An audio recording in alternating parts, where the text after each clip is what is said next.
करता है बाबा मोतेश्वर cricket academy व हॉस्टल। क्रिकेट प्रशिक्षण के लिए शीघ्र प्रवेश लें। प्रवेश हेतु संपर्क करें मोबाइल नंबर 8765432343।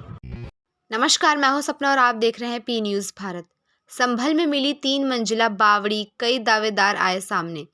पूर्व सांसद राजा चंद्र विजय सिंह का है कहना, चंदोसी की बावड़ी हमारे पूर्वजों की संपत्ति। बावड़ी को पुरातत्व विभाग को सौंपा जाए, बने पर्यटक स्थल। राजा चंद्र विजय सिंह से हुई पत्रकार वार्ता। आइए देखते हैं संभल से अशोक शर्मा की रिपोर्ट। उत्तर प्रदेश के संभल जनपद के चंदौसी में पुरातत्व विभाग की खुदाई में मिली बावड़ी पर कई दावेदार सामने आए हैं। पूर्व सांसद राजा चंद्र विजय सिंह ने पत्रकार वार्ता में कहा कि बावड़ी का निर्माण हमारे पूर्वजों ने कराया था। यह बदायूं के ओहिया से सहसपुर तक हमारी रियासत थी। रास्ते में चंदौसी पड़ती है। लश्कर के विश्राम के लिए बावड़ी का निर्माण कराया गया था। इस समय मैं और मेरी बहन राज परिवार के 2 ही उत्तराधिकारी हैं। वे इस बावड़ी को सरकार और पुरातत्व विभाग को सौंपने को तैयार हैं। सरकार बावड़ी को संरक्षण मिले और पर्यटक स्थल बनाए। सनातन सेवक संघ के प्रांतीय प्रचारक कौशल किशोर वंदे मातरम ने राज परिवार की कई पीढ़ियों की जानकारी देते हुए कहा कि सन 1700 में चंद्र विजय सिंह के पूर्वजों ने ही इसका निर्माण कराया था। वहां मौजूद आशीष तूफानी, हेमंत, संजय गुप्ता, ठाकुर नंबर सिंह, अमित सिंह, प्रदीप शर्मा, सिद्धार्थ शेखर, रामनिवास शर्मा, सुभाष शर्मा भी मौजूद रहे। किस संबंध में प्रेस कॉन्फ्रेंस रखी आपने? लोग कह रहे थे कि एक चंदौसी में एक बावली मिली है जिसकी खुदाई जारी है और उस खुदाई में तिमंजिला एक बावली मिल रही है। अनोखी चीज़ है। इनको उत्तरी भारत में बहुत कम बावलियाँ हैं। ये ज़्यादातर इसका रिवाज राजस्थान, गुजरात आदि में होता है। तो कुछ लोग कह रहे थे कि वो हमारी है, हमारी है, हमारी है। और जो लोग ये कह रहे हैं उनसे मैं परिचित नहीं हूँ। इसकी सच्चाई ये है कि हमारे परिवार की बनाई हुई है, हमारे परिवार की मिल्कियत है और हमारे परिवार में इस टाइम हम 2 व्यक्ति हैं, एक मैं और एक मेरी छोटी बहन। तो ये बात स्पष्ट करनी थी कि हमारी है, हमारे परिवार की है, हमारे परिवार की बनाई गई है और हम ये चाहते हैं कि पुरातत्व विभाग इसे ले और इसका उद्धार करें और चंदौसी वासियों के लिए एक अच्छा पर्यटक स्थल बने।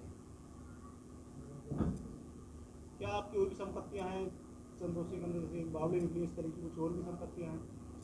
अब साहब कौशल जी जैसे लोग हैं वो निकालेंगे कहीं ना कहीं से।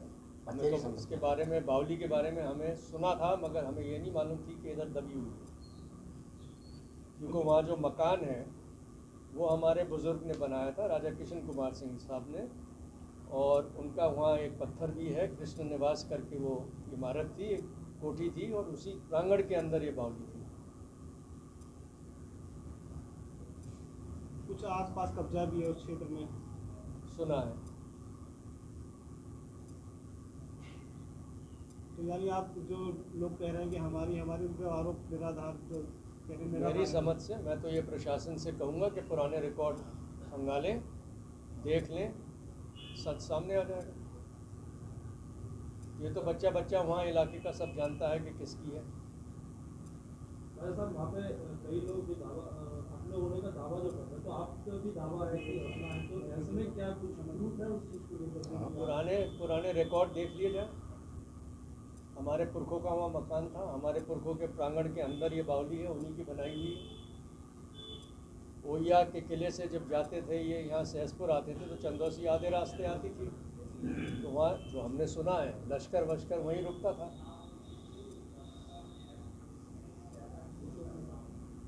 कुछ और प्रमाण भी है आपके पास में? उसके बारे में मैं बताऊंगा। उसकी तो फोटो भी है हमारी के नाम में।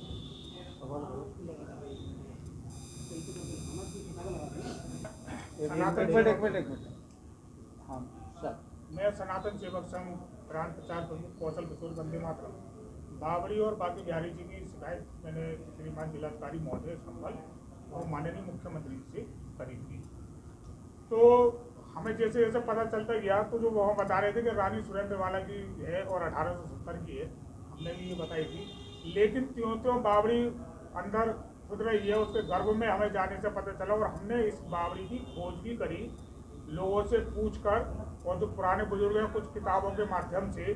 तो हमें ये पता लगा राजा कृष्ण कुमार जी के परदादा राजा आत्माराम जी ने 1700 में ये लगभग बनवाई है बावड़ी, क्योंकि उनका मुरादाबाद से बदायूं और बिजनौर ये इनके लश्कर से इनकी रियासत थी।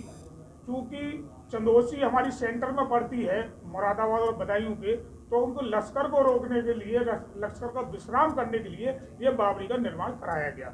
अब बात आ रही है कि तरह तरह दावेदार पैदा हो रहे हैं। एक शिप्रा गेरा नाम की महिला ने इस पर करा था कि ये मेरी दादी थी रानी सुरेंद्रवाला।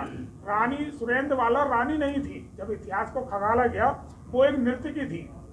नर्तकी के रहने साथ राजा जगत कुमार जी ने उन्हें एक स्थान दे दिया कुछ समय के रहने के लिए, बसेरा करने के लिए। लेकिन उनके साथ जो नर्तकी दूसरी रामकली और चंद्रवती आई थी, तो उनकी शादी ताराचंद मल्होत्रा जो साइकिल से कपड़ों की फेरी करते थे वो उनसे हुई थी। उनके बेटे हुए चमनलाल मल्होत्रा, विष्णु कुमार मल्होत्रा और फिर लल्ला बाबू, जो फर्जी तरीके से उस कोठी में जो राजा कृष्ण कुमार का निवास था उस पर काबिज हो गए थे। उनकी 5 पुत्रियां थी जिसमें शिप्रा गेराजी हैं। शिप्रा गेराजी ने भ्रमित करने के लिए, अपने आप को हाईलाइट करने के लिए वो अपनी बावड़ी बताने लगी। और बावड़ी के जो असली वंशज हैं राजा कृष्ण कुमार के राजकुमार जी, फिर राजा जगत कुमार जी और रानी प्रीतम कुमार जी और उनकी पुत्री राजकुमारी इंद्रमोहनी से राजा चंद्र विजय सिंह जी सामने है। तो असली वंशज का ये पूरा खाका यहाँ निकल कर आया है। और जो भी दुष्प्रचार कर रहा है शिप्रा गेरा जी को भी मैं चैलेंज करना चाहूँगा कि वो आए और अपने बताएं वो किस प्रकार से बता रहे हैं। और माननीय राजा जी का भी ये कहना है कि जो पूरा तत्व विभाग है इस ऐतिहासिक चंदोसी की ऐतिहासिक धरोहर को पूरा तत्व को सौंपने के लिए तैयार है।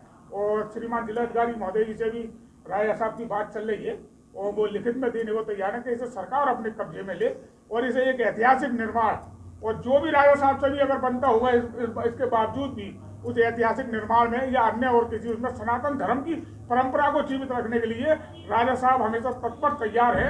और राजा साहब ने पूरा प्रशासन को आश्वासन दिया है कभी भी किसी भी लायक भी और जिस समय भी जरूरत राजा साहब की पड़ेगी तो इस बावड़ी की सुंदरता के लिए, अन्य सनातन धर्म की जो बांके बिहारी का मंदिर निकला उसकी सुंदरता के लिए राजा साहब हमेशा तत्पर हैं। जैसे पूर्व में राजा साहब के बुजुर्ग सेवा करते आए हैं जनता की, ऐसे ही राजा साहब हमेशा तैयार हैं। प्रस्तुत करता है बाबा मोतेश्वर क्रिकेट एकेडमी व हॉस्टल। क्रिकेट प्रशिक्षण के लिए शीघ्र प्रवेश लें। प्रवेश हेतु संपर्क करें मोबाइल नंबर 8765432343।